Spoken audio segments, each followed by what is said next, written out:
It's hard to think of an instrument more associated with a particular place than the ukulele is with Hawaii. I headed to the island of Maui to chat with Arlie Asiu, who I found running the shop at Mele Ukuleles, at one of the swankiest malls I'd ever seen. It was a real toy store for a string nerd like me.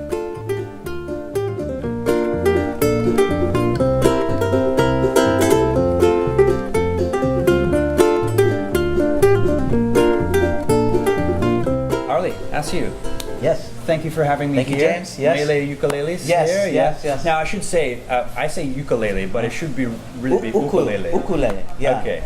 And so it's probably, I mean, everybody knows it's the iconic Hawaiian instrument. Yes, it is. It's an iconic Hawaiian instrument, but actually this instrument was introduced by the Portuguese. Portuguese. Yeah, in about I think 1879. Right. There was a ship that came into Honolulu, Hawaii, bringing about 400 Portuguese immigrants Right. to work in the sugarcane fields. Okay. And So they brought their instrument. I don't know if it was exactly like this, but it was definitely a version. They called it the machete. Machete. Yeah. Yeah.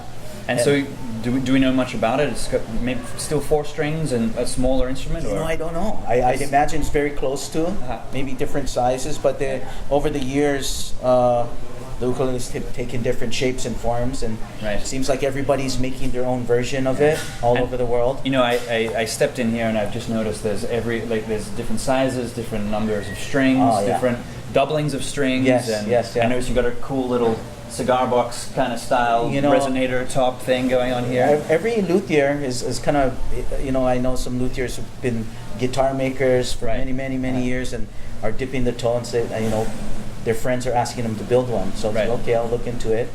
And they build one, and they build 2, and next thing you know, they're building ukuleles.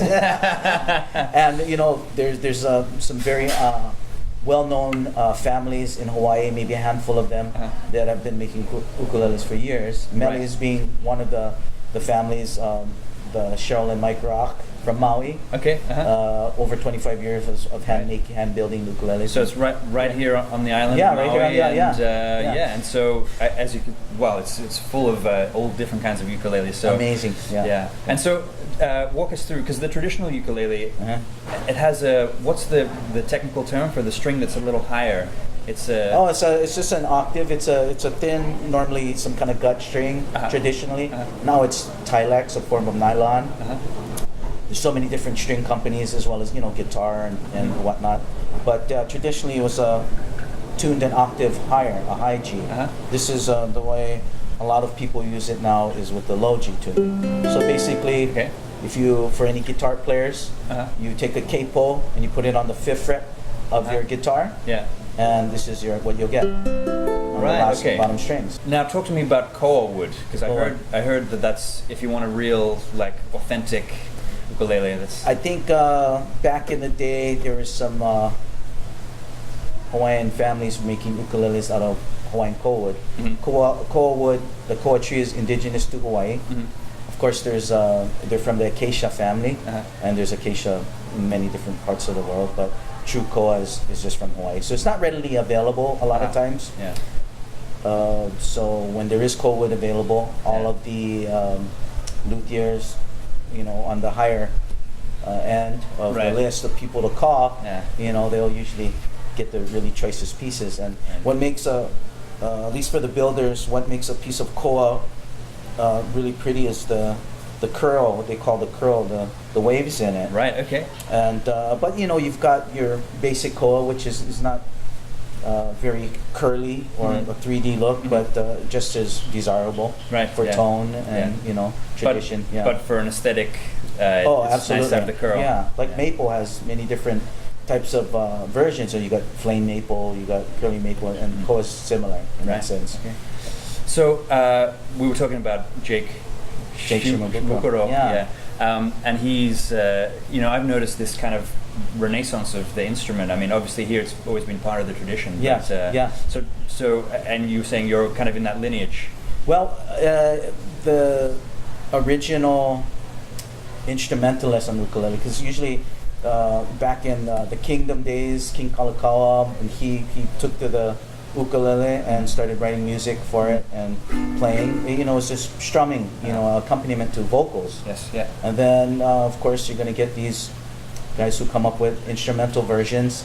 And there was many older players that took to that and creating really nice melodies and eventually getting to jazz and combination, fusion type of stuff.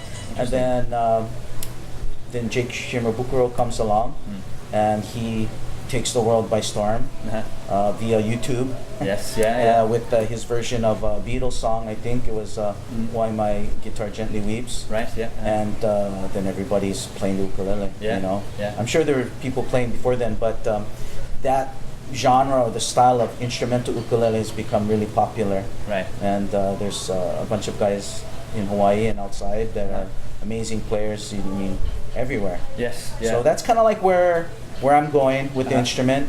Though there's times when I play with a group, I'm just the background strummer. Well, the main focus is the vocals and the hula dancers and whatnot. Right. Yeah. And so you're still involved in that traditional setting as well. Yes. Yeah. Oh, great. Yeah. So you're in the process of recording your third album. My third album, yeah. So do you work with a band? What I do is I compose all the parts at home, and if I can't play the additional parts, because I like to multi-track. Different styles. Some people just like to play strictly solo, you know, unaccompanied by doing a piece, like you know, classical guitars, you know. But I love the recording studio. Yeah. It allows you options that you can't do live, Right. unless you've got a crazy looper or. What I do is I record all the different parts. Some songs have 3 or 4 different ukulele parts, and maybe a small ukulele for that sound, a 6-string for another sound, this 4-string, and then I'll go into the studio and do each part. Right. Yeah. And then, you know, then the bass line. Then if I hear congas and I don't have one, I'll find somebody on Maui who plays. Yeah. Give them a call, have them come into the studio. So that's where I'm going with the instrument. Yeah. Okay. That's my personal thing. It's interesting what you were saying about layering the different ukuleles, because it reminds me now of you know, that period in, I guess it was kind of from the Beatles onwards, where you'd go into the studio and you'd have a 12-string guitar, electric guitar, classical guitar, old baritone guitar, all layered up, and just sounding so huge. And that's the beauty. I think back then they were lucky to have 8 tracks back then. Yeah, that was a luxury. Yeah. So, you know, imagine the bouncing, how many times you get to bounce the tracks. Yeah. But now we have anybody with an iPad or a laptop can produce their own album in their garage. Exactly. You know, I'm wondering, maybe could we hear a piece of your sure. composition? Let's see. I'll do a little kind of go through the gamut of like say Hawaiian kind of typical thing you would hear.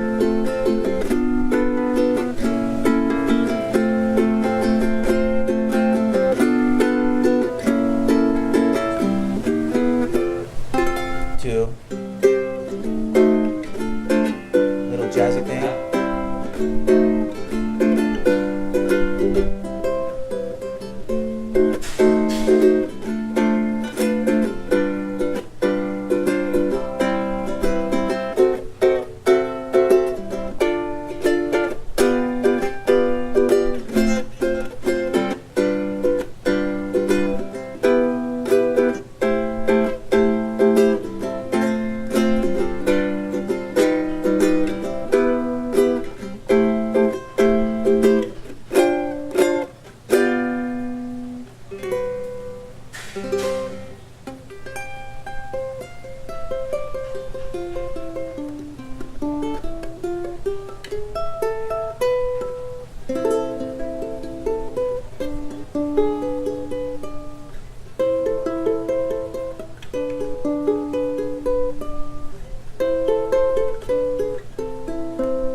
So so those pieces were just little things that I come up with when I'm sitting on the couch, messing around. And that's the cool thing about this thing. It's so tiny. You know, you can kick back on the couch and watch TV and not really play it. Just hold it.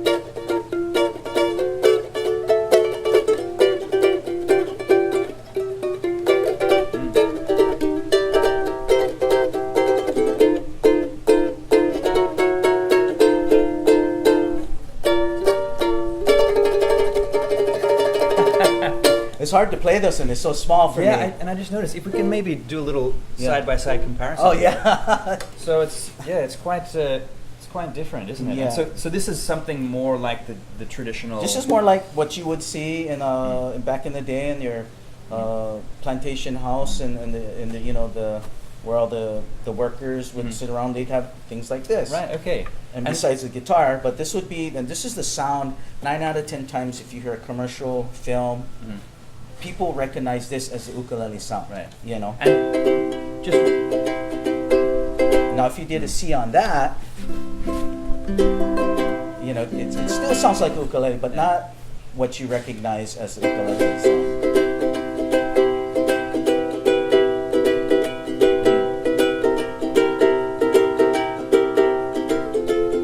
It's just the quintessential ukulele right here. And so walk us through the tuning is. So it's G, C, E, and A. So if you remember, good children eat apples. Instead of, everybody believes it's my dog has fleas. But oh yeah, I heard that one as well. Yeah. So how do you tune it to my dog has fleas? Yeah. But good children eat apples, or goats can eat anything, or you know, figure out. you can probably even figure out something a bit more dirty. And that'll be easier to remember. Right? Yeah.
Thanks for watching.